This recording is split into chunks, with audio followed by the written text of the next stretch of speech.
अगर अच्छा इंसान हो तो इज़्ज़त की रोटी खिलाए तो फिर इससे तो कोई अच्छी बात हो ही नहीं सकती। हम्म।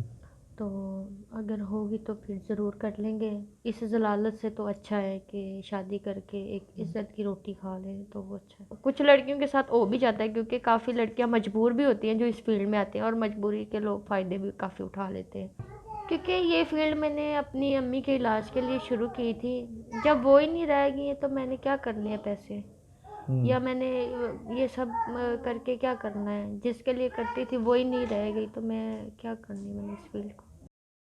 अस्सलाम वालेकुम नाज़रीन, मैं हूं आपका मेज़बान अहमद गौहर। नाज़रीन, मेरे साथ इस वक्त सना चौधरी मौजूद हैं, जो कि बहुत बड़ी स्टेज डांसर रह चुकी हैं, लेकिन अभी ये सारा कुछ छोड़ के बिल्कुल घर बैठ गई हैं, शरीफ हो गई हैं। आइए इनसे बात करते हैं, इनसे जानते हैं कि ये इस फील्ड में आई कैसे, और इनके दिल में खौफ खुदा कैसे आया, कैसे तौबा की इन्होंने, कैसे इनका माइंड चेंज हुआ कि मुझे ये फील्ड छोड़ देनी चाहिए। अस्सलाम वालेकुम। वालेकुम सलाम। सना, कैसी हैं आप? मैं ठीक हूँ, आप अच्छा, सुनाएं। सबसे पहले मुझे ये बताएं कि क्या वजह थी, क्यों इस फील्ड में आप आई हैं?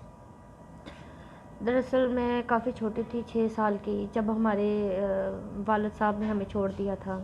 ठीक है। तो फिर मैं और अम्मी लोगों के घरों में काम करने लग गए क्योंकि काफ़ी हालात ख़राब थे ना घर के। सही है। तो अम्मी की तबीयत भी ठीक नहीं थी तो अब्बू ने कहा था लो फिर इसका इलाज कराना पड़ेगा, इतना खर्चा करना पड़ेगा, तो इसलिए ना उन्होंने ना छोड़ दिया था। तो हम्म। अम्मी बीमार रहती थी, फिर भी वो मेरे साथ लोगों के घरों में काम करती थी। तो आहिस्ता आहिस्ता काम करती रही, फिर आहिस्ता आहिस्ता ना तबीयत ज़्यादा ख़राब होने लगी। तो हम्म।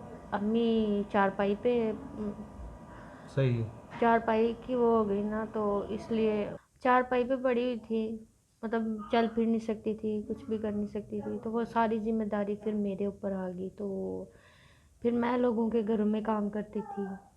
सही। तो अम्मी की तबीयत काफ़ी ख़राब हो गई, उनकी मेडिसिन का खर्चा, फिर घर का खर्चा, काफ़ी सारी ऐसी जिम्मेदारी सर पे आ गई थी। कितने पैसे कमाती हैं आप घरों में काम करके?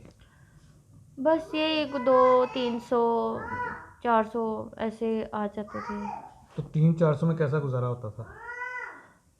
बड़ी मुश्किल से होता था गुजारा। काफ़ी मतलब एक तो महंगाई इतनी है, फिर ऊपर से खर्चा काफ़ी होता था। बड़ी मुश्किल से गुजारा होता था। सही है। तो इस फील्ड की तरफ फिर कैसे आ गई? आप घरों में काम करती थी तो फिर इस फील्ड में कैसे आई? मैं एक घर में काम करती थी, वहाँ पे ना मेरी एक फ्रेंड बन गई थी। सही है। तो आना जाना लगा हुआ। फिर उसने कहा था कि तुम खूबसूरत भी हो, तुम ऐसे करो कि डांस फील्ड में आ जाओ, स्टेज ड्रामे करो। तो मैंने कहा नहीं, मैंने नहीं करना। तो उसने मुझे काफ़ी कहा था कर लो, मैंने कहा नहीं, मैंने नहीं करना। हम्म। फिर जैसे जैसे हालात ख़राब होते गए, अम्मी की तबीयत ज़्यादा ख़राब होती गई, तो फिर एक दिन मैंने सोचा चलो मैं कर लेती हूँ, अम्मी का इलाज हो जाएगा ठीक अच्छे हॉस्पिटल में। हम्म। तो फिर एक दिन मैं उससे मिली, फिर मैंने उससे कहा ठीक है, तुम जो है ना सही है। मेरी बात कर लो तो मैं कर लूँगी। तो उसने बात शात की, तो उसके बाद ना हम चले गए एक प्रोड्यूसर के पास, उसने सेलेक्ट किया, फिर उसने बुला लिया, तो हम लोग गए, फिर सिलेक्ट। स्टेज पे काम शुरू आपने कर दिया तो कितने पैसे आप कमा लेती थी वहाँ से? स्टार्टिंग में तो इतनी पेमेंट नहीं थी, 2-3 हज़ार ऐसे ना छोटे छोटे रोल दे देते थे कि चलो आप कर लो। हम्म। फिर आहिस्ता आहिस्ता आहिस्ता आहिस्ता जैसे काम अच्छा होता गया, उन्होंने पेमेंट अच्छी कर दी। काफ़ी स्ट्रगल के बाद जो है ना मेरी पेमेंट लाखों में हो गई। मैंने काफ़ी मतलब स्ट्रगल के बाद मेरी पेमेंट उन्होंने इतनी ज़्यादा कर कितने दी। लाखों में हो गई? हफ्ते का कितना कमाती थी? 1 लाख, फिर 3 लाख होगी, 2 लाख एक ऐसे। हफ्ते का 3 लाख? हाँ जी। इतने पैसे आप कमाती रही हैं, 3-3 लाख हफ्ते का कमाती रही हैं, तो कहाँ गया पैसा वो सारा? पैसा तो काफ़ी कमाया है, अम्मी के इलाज के ऊपर लगता था। जितना भी मतलब कमाती थी वो अम्मी का इलाज ही करवाती रहती थी बस, मतलब वो जल्दी से जल्द ठीक हो जाए। जितनी भी कमाई आती थी सारी अम्मी पर लगाती थी बस। क्या कह सकते हैं, जो अल्लाह को मंजूर हो। अच्छा, आपने दिल से कोशिश की है, उनके लिए पैसा लगाया, इलाज करवाया, लेकिन अल्लाह की मर्जी वो नहीं बच सकी। हाँ जी। तो ये इसको फिर तौबा कैसे किया आपने, इस वापस कैसी हुई आपकी? क्योंकि ये फील्ड मैंने अपनी अम्मी के इलाज के लिए शुरू की थी। जब वो ही नहीं रहेगी तो मैंने क्या करने हैं पैसे। या मैंने ये सब करके क्या करना है, जिसके लिए करती थी वही नहीं रह गई तो मैं क्या करनी मैंने इस फील्ड को।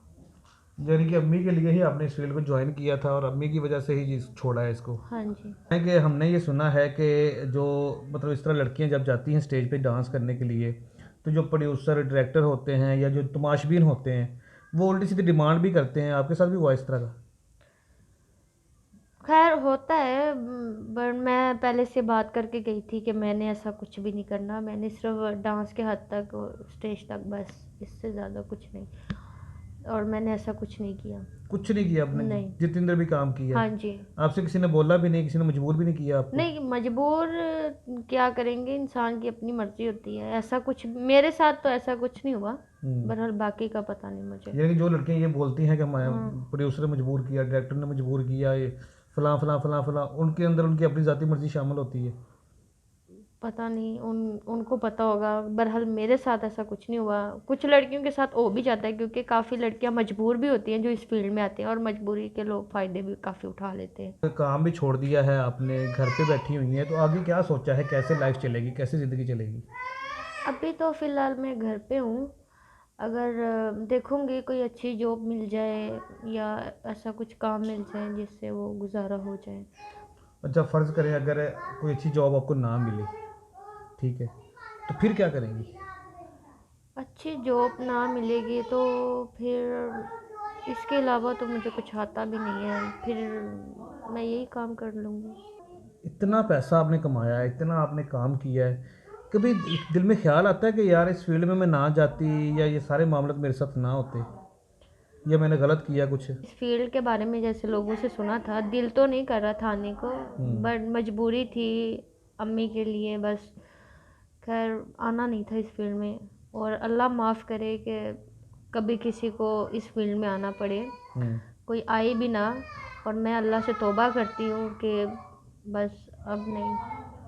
चलें जी, हमारी दुआएं आपके साथ हैं। अल्लाह पाक आपको अपनी तौबा के ऊपर जो है ना कायम दायम रखे और आपको तौफीक दे कि आप जो है ना वो प्रॉपर इस फील्ड को बिल्कुल ही खैरबाद दिन दोबारा इसका आपके ज़हन में भी ना आए। और जितने भी हमारे मुखिर हज़रात इस वीडियो को देख रहे हैं, सबसे मैं गुजारिश करूँगा कि मजबूरी के तहत इस फील्ड को ज्वाइन करना पड़ा इनको, ठीक है। और जैसे वो बता रही हैं कि मैंने सिर्फ़ और सिर्फ जो है ना वो अम्मी का इलाज करवाने के लिए इस फील्ड में आई थी मैं, और जितना भी पैसा मैंने कमाया है वो मजबूरी के तहत अपनी वालदा का इलाज करवाने के लिए जो है ना कमाया है। लेकिन अल्लाह की करनी जो है ना वो जो मालिक को मंजूर था, वालदा भी ना रही, और जो पैसा कमाया था वो भी ना रहा, सारा उनके इलाज के ऊपर लग गया। और इस वक्त ये बेचारी पशेमान भी है और बेसहारा भी है, कोई आगे पीछे नहीं है, बिल्कुल अकेली है। तो जितने हमारे मुखिया इस वीडियो को देखने, सबसे गुजारिश करूँगा कि जितना ज़्यादा हो सके इनकी हेल्प करें, ताकि ये अपनी ज़िंदगी को प्रॉपर तरीके से आगे चला सके। इजाज़त दीजिए।